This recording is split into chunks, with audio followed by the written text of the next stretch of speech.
Hey, this is Red from Ross Video. I'm part of the XPression team there, and I'll be taking you through transition logic and how to get started. So, if you should have the project, you should have XPression 9 I'll be using today, and you should hopefully have opened it, and you should be at this stage looking at your transition logic training project. Now, within that, you're going to find a number of scenes.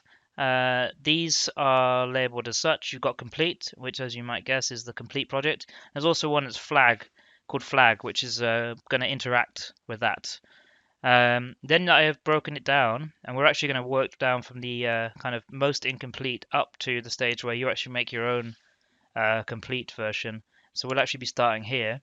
But I want to show you, first of all, what the end goal is. So we're going to make a project that does this. So we're going to start with, you'll be able to bring on your complete scene. You see it animates on. I can take it offline, take it online. I can then go to another scene with different content. And you can see here they animate. If I were to, let's say, duplicate this item, and let's just change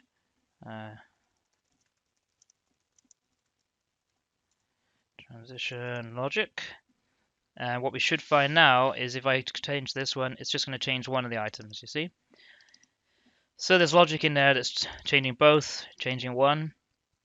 And then we also have the option of bringing this flag on and off. And if I were to actually take this offline, you'll see now the flag actually comes down in a different location. And then I bring on this and it moves up out the way. If I take this offline, it pops back down and I can take this down. So I can play any of these scenes in any order. So I can take this one online, then I can take this online, then this guy, then I can take this one online and take off and off. So I could do that any which way, and the logic that I've built into the scene will control how that looks. So what we're going to do is we're going to go back to our design side and we're going to grab this first one called no animation and we're going to start there.